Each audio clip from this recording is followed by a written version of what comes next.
Am I the only one who's kind of annoyed by Tucker? I'll tell you why. Hit the like and subscribe button as the intro plays.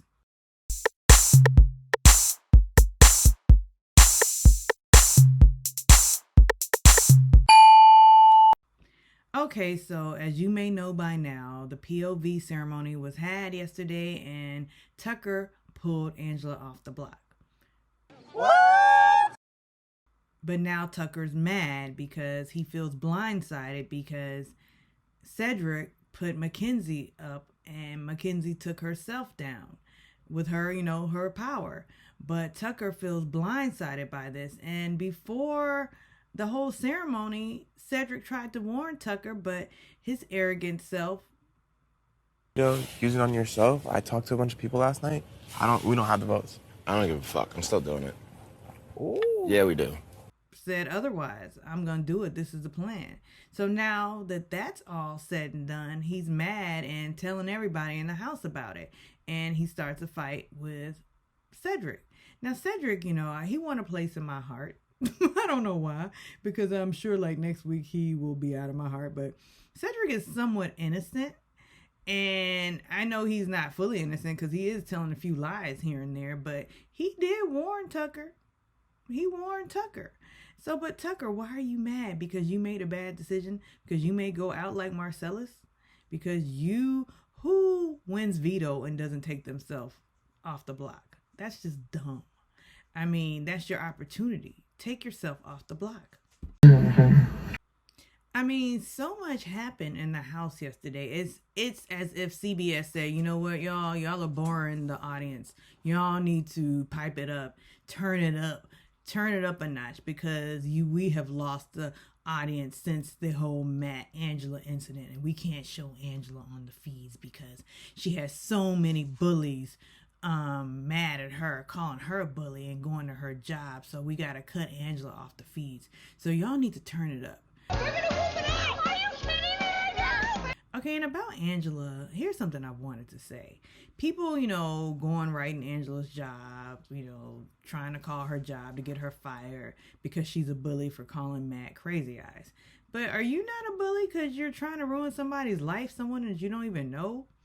Okay, back to the story. So much is going on in the house because it's like they all turned up yesterday. Everybody turned up.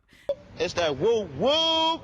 I mean, we discussed this on the last video, Leah and Cam doing their Love Island episode of we're not in a relationship, but we're acting like we're in a relationship, and we're mad like we're in a relationship, and we're holding each other accountable like we're in a relationship, but we're not in a relationship.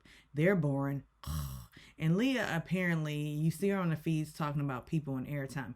Leah is only concerned about her airtime. It seems to me she doesn't care about Cam. She doesn't care about Quinn. She wants Tucker, but Tucker doesn't want her. But so many things are happened in the house yesterday. Like even Brooklyn. Brooklyn, I'm playing as a married mom with children. I want to be the first winner as a married mom with children. Brooklyn and Kenny even had a little spat. Kenny's accusing Brooklyn of being in an all-girl alliance.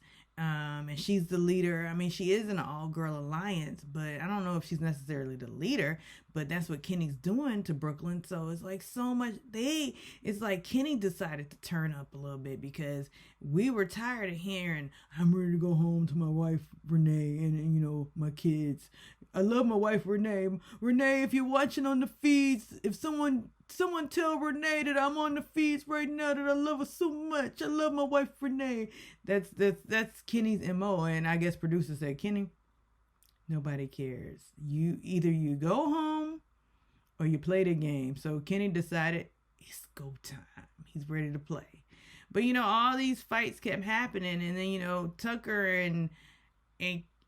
and Cedric, they squashed it out. But it's like all these fights keep going in circles, as Cedric even stated. Yeah. We can hash it out right now. Yeah. So Cedric, why are you telling people I'm a liar? What'd I tell him? You want to tell me or do you want me to say it? Because I know what you're telling everybody. The word's getting back to me real quick. Yeah, what did I say? I'll tell you what they told me when they came up to me. No, I want to know what you're telling them about me. Nothing. I told him, this is what I told him. You told him that you had no idea I was taking Angela off? That's false. what I had said. I've heard it from multiple different people at this I'll point. I'll tell you exactly what I said. Cool. They were like, so what happened? How'd that all transpire? I was like, you were in the living room. You gave your side of the story, which is why I had us all meet collectively in the living room so you could air it out. Then they were like, okay, so what happened? I was like, look, I told him, don't use the veto. He used the veto. I don't know what he wanted me to do. You didn't say that. You said, I don't think we have the numbers. And I said, fuck the numbers. That's everything that happened this morning. You're going to watch it back. I'm like, use the veto on yourself. Bro, I'm going to watch it back being happy knowing I told the truth this whole time, bro. Okay, I'm telling you exactly what happened. You're the one that blindsided me up there. Bro, I swear I said. We had a plan, and you said, we don't have the numbers. Who the fuck is we? I'm up there risking my ass for you, bro. You had nothing to worry about. All you had to say is I'm putting Quinn up because he didn't talk game with me, which he didn't. Mm-hmm. So what happened? What do you mean what happened? You blindsided the fuck out of me is what I mean, bro. I told you in the morning. I told you. You told me in the morning, yo, I talked to everyone last night. I don't think we have the numbers. I said, I don't give a fuck. I cut you off and said, I don't give a fuck about the numbers. I said, use the veto on yourself. No, you did not, bro. Okay. Are you serious? I swear when we watch it back, it's exactly what happened. And then you're wilding out, bro. I swear. And then somebody else. Okay, and even if you did say that, which you didn't, okay, I said, I don't give a fuck. We got a plan. You have nothing to worry about, bro. You had nothing to worry about, bro. Want to see. Tucker, you were not blindsided. He warned you. He said, we don't have the votes.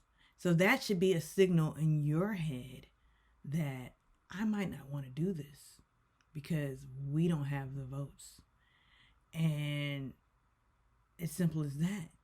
There's no use in me repeating it. Yeah. The major disconnect was that he felt played that I didn't tell him what was going to happen. The major disconnect is he thinks that I'm lying on him, which I'm not, because I gave him the ability to tell his story, to tell the story to the entire house in the living room. Which he did. Which he did. He utilized. But there it is. But here's another thing that's kind of happening. You know that now that it's all out, all the alliances have been put on Front Street with the exception of a few, Penta and the Collective. Now it's time to see who's really real. And I'm speaking about Chemo and Tikor, because Chemo kept that secret from Tikor that she knew about Quinn's power, but she told Tucker. So I'm sure it's going to be a lot of dry I mean, there's already a bunch of dry but, you know, I'm sure their relationship is strained. I know Tikor is side-eyeing. And did you notice in the footage, well, you probably didn't because I'm going to have to, like, cut it into image and because I don't want to strike. But as Cedric and Tucker were arguing, Tikor just got up and left. I wonder what's going on in Tikor's mind. I would just love to know what's going on in that mind of what's going on in between the So anyhow, hit the like and subscribe button as the intro plays.